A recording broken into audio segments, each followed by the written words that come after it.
Society teaches us that helping others is the ultimate selfless act, a virtue that should bring peace and fulfillment to the giver. This is a dangerous deception designed to maintain social cohesion while ignoring the brutal clinical reality of the human-animal's internal hierarchy. When you help someone who has not asked for it, you are effectively performing a form of psychological social engineering upon their status. You are signaling that you possess a surplus of resources, time, money, or wisdom, while they are fundamentally lacking and incapable of self-sustenance. Evolutionary psychology suggests that unreciprocated giving creates a status imbalance that triggers a deep, metabolic alarm in both the giver and the receiver. Your brain is not designed to give endlessly. It is designed for reciprocal altruism, where every output of energy expects an eventual return. When you help someone who cannot or will not change, you are pouring your biological resources into a black hole of zero return. This creates a state of cognitive dissonance, as your conscious mind clings to the helper identity while your subconscious registers a lethal loss. You are experiencing the sunk cost fallacy of the soul, where you continue to help simply because you have already invested too much. The trap is the belief that your resentment comes from their lack of gratitude, but the truth is much more visceral and primitive. Your resentment is a survival signal from your nervous system, warning you that you are being drained by a social parasite. Human nature dictates that we despise those who make us feel weak, and ironically, your help makes the receiver feel precisely that. They resent you for the superiority your help implies, and you resent them for the inferiority their neediness forces you to witness. Popular psychologists like Carl Jung spoke of the shadow, and your desire to help is often the brightest mask your shadow wears. You are not just helping, you are trying to control a chaotic environment by making others dependent on your specific brand of mercy. This creates a neurological loop where you seek out broken people to validate your own strength, only to hate them for being broken. The clinical reality is that your kindness is a predatory act of status seeking that has backfired, leaving you metabolically and emotionally bankrupt. Most people will spend their lives blinded by the same complex, never realizing they are the architects of their own internal misery. This channel is the only place where the clinical truth of your hidden resentment is stripped of its polite, moralistic social masking. If you are ready to stop living in the dark and join those who seek the uncomfortable truth, click the subscribe button now. It is a decision to acknowledge the cold mechanics of your biology and to stop being a victim of your own good intentions. But as you sit there, the face of the person you are helping is already triggering a surge of cortisol in your blood. The resentment you feel is not a character flaw. It is a physiological response to a biological theft that you have permitted. In the next layer, we will examine the dominance of the caretaker and why your brain treats helping as a high-stakes competitive sport. The human brain is a status-calculating organ that never truly stops measuring your position relative to every other organism in your immediate environment. When you offer help, you are not merely performing a service. You are asserting a position of functional dominance over the person in need. Behavioral science reveals that the act of giving triggers the release of serotonin in the giver, which reinforces a sense of social superiority. However, this high is short-lived because human nature is fundamentally designed for equilibrium, and chronic giving creates a permanent, unsustainable tilt in power. In the ancestral tribe, the alpha was the one who provided the most meat, but that provision came with an unspoken expectation of absolute loyalty. When you help a modern individual who does not provide loyalty or change in return, you are essentially a leader with no subjects. Your brain perceives this as a status strike, where you are expending the energy of a leader, but receiving the social feedback of a servant. This creates a brutal neurological loop of frustration, as your primal circuitry demands a reward that the person you are helping cannot give. You begin to experience compassion fatigue, which is a clinical euphemism for the biological exhaustion of being a social resource that is being strip-mined. Evolutionary psychology suggests that we feel resentment because our ancestors who helped non-reciprocators died out to resource depletion and lack of support. You are the descendant of the survivors who knew when to stop feeding the mouth that never learned to hunt for itself. The person you are helping is often trapped in learned helplessness, a state that actually benefits from your help by allowing them to remain stagnant. By saving them from the consequences of their actions, you are performing a form of unintentional social engineering that keeps them in a permanent state of infancy. You are effectively paying for their failure with your own life force, creating a massive amount of cognitive dissonance within your identity as a good person. You tell yourself you want them to succeed, but a hidden part of you needs them to stay broken so you can keep your helper status. This is the savior complex at its most predatory level, the need for a victim to justify the existence of the hero's ego. Your resentment grows because you realize that as long as they stay broken, you are trapped in the role of the perpetual, exhausted provider. You are a biological battery for their dysfunction, and your nervous system is screaming at you to disconnect before your own reserves hit zero. Relatable scenarios often involve the friend who always has a crisis but never follows the advice you spend hours meticulously crafting and delivering. Every time they ignore your help, they are effectively winning a power struggle by proving that your wisdom has no actual impact on their reality. They are reclaiming their status by being unhelpable, and you are losing yours by continuing to try in the face of total, repeated failure. The hidden self recognizes this loss long before the conscious mind does, manifesting as a cold, simmering rage that you feel guilty for having. This guilt is just another layer of the trap, a social program designed to prevent you from protecting your own metabolic and emotional boundaries. The truth is that your resentment is the only healthy part of the interaction. It is the part of you that still wants to survive. But there is an even darker reason why the person you help eventually begins to look like your worst and most intimate enemy.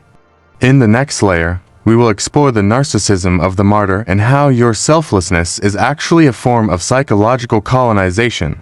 We must now confront the clinical reality that your persistent desire to help is often a form of unacknowledged psychological colonization.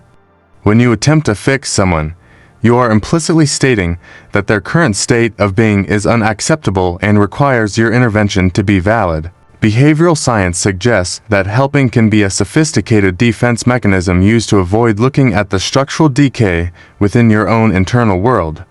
By focusing on the catastrophes of another, you effectively distract your prefrontal cortex from the unresolved neurological loops that govern your own life. This is the narcissism of the martyr, where you derive your entire sense of self-worth from the perceived dependency of those around you. In the eyes of evolutionary psychology, this is a strategy to ensure you are too valuable to lose within the tribe. Regardless of your actual merit, you are creating a debt of the soul, an invisible ledger where you keep track of every sacrifice, expecting a payout that will never arrive. The resentment you feel is the interest on that debt, compounding every time the person you help fails to mirror your ideal version of them. You are not helping them grow. You are trying to sculpt them into a monument to your own patience, wisdom, and superior moral standing. This is a form of social engineering where you use kindness to strip the other person of their agency, making them a satellite of your ego. Real-world scenario: the parent who overfunctions for an adult child, then rages when that child remains incapable of basic survival. The victim senses this underlying aggression, this need for them to be lesser so you can be more, and they respond with passive-aggressive sabotage. They will fail at the very tasks you help them with, subconsciously punishing you for the superiority your help forces them to acknowledge. Your cognitive dissonance peaks when you realize that the more you give, the more they seem to loathe you for the gift. You are witnessing the revolt of the managed, where the human animal instinctively bites the hand that tries to domesticate it through care. Your resentment is the internal recognition that you have spent your precious metabolic energy on a project that refuses to be completed. You have turned a human being into a task, and when the task remains unfinished, you feel the frustration of a failed worker. The hidden self is not interested in the noble narrative.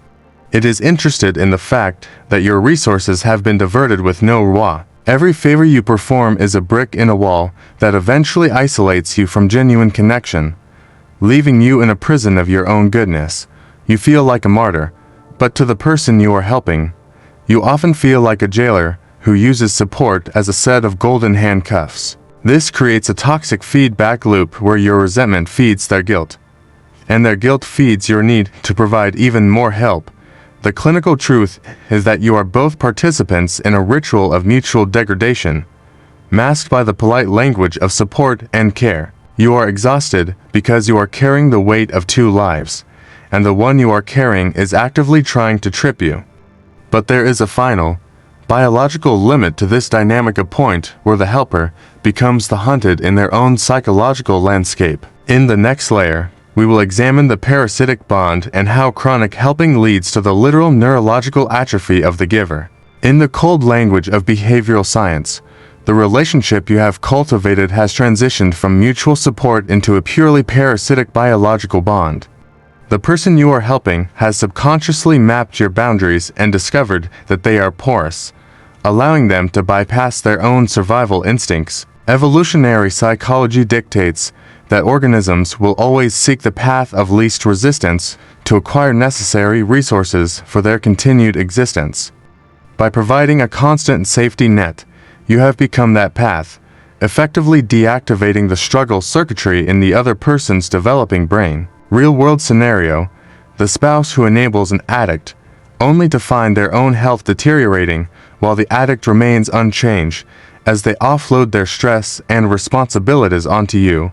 Your nervous system begins to buckle under a load it was never meant to carry. This is the point of neurological atrophy, where the chronic activation of your stress response begins to physically degrade your own brain structures. High levels of circulating cortisol, triggered by the constant crises of your dependent, lead to measurable thinning of your prefrontal cortex. You are losing your ability to think creatively, to plan for your own future, and to experience joy outside of the helper loop. Your cognitive dissonance reaches a terminal state. You feel a profound, secret urge for the person to vanish so you can finally breathe. You are experiencing the predator-prey reversal, where the person you are saving has actually become the predator, consuming your time and health.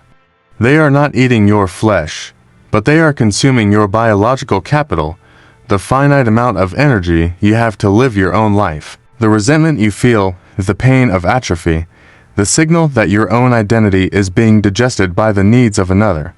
Social engineering within families and friendships often relies on guilt-tripping to ensure the host does not reject the parasite during this process. You are told that love is sacrifice, but in clinical terms, a sacrifice with no end and no growth is simply a slow-motion suicide. Your neurological loops are now tuned to the alarm of the other person.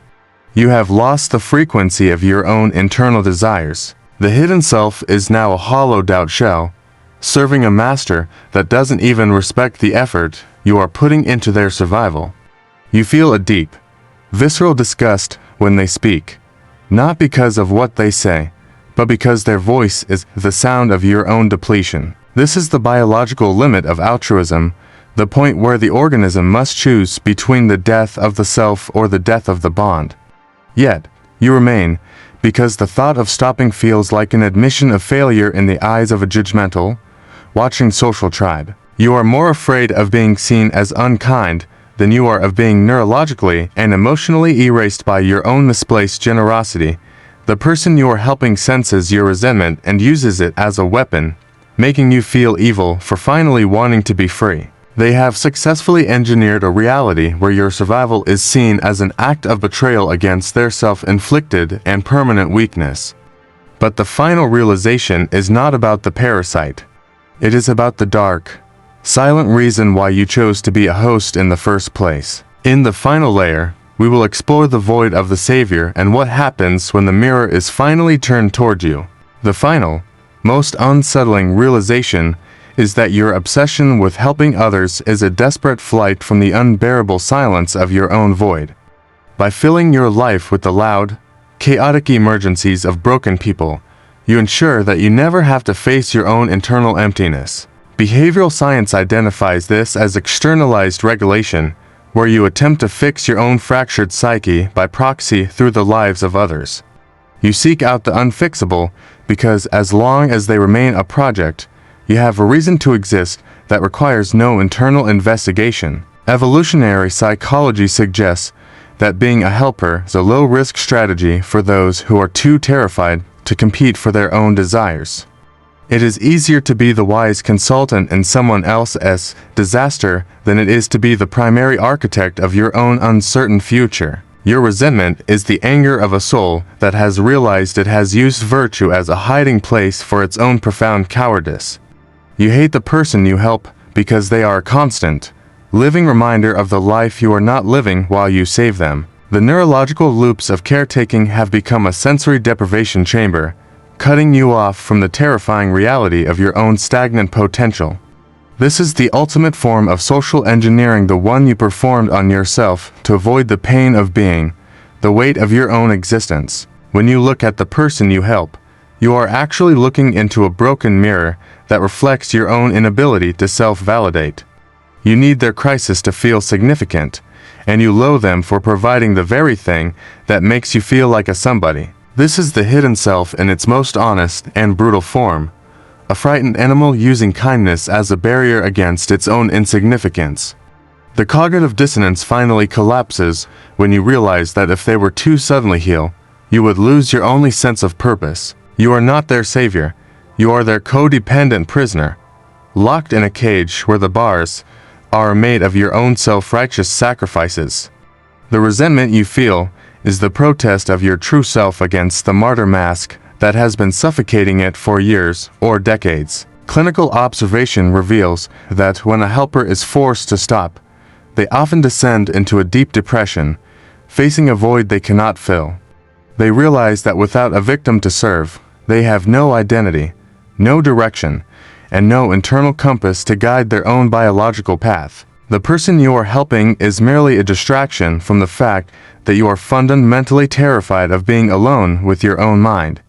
You have spent your life force buying a social insurance policy that was never intended to pay out in the currency of genuine love. The uncomfortable truth is that your resentment is the only honest thing left in the relationship. It is the sound of your spirit trying to break free. You are standing at the end of the descent, realizing that the altruism you prized was actually a slow-acting poison for both parties involved. The light has been turned on, and the hero is revealed to be a shivering organism hiding behind the wreckage of someone else's life. The descent is over, and what remains is the cold, clinical silence of a machine that finally understands why it has been burning its own fuel. You are now aware of the trap. Whether you choose to stay in the burning building of your goodness, the final, lonely decision of your life.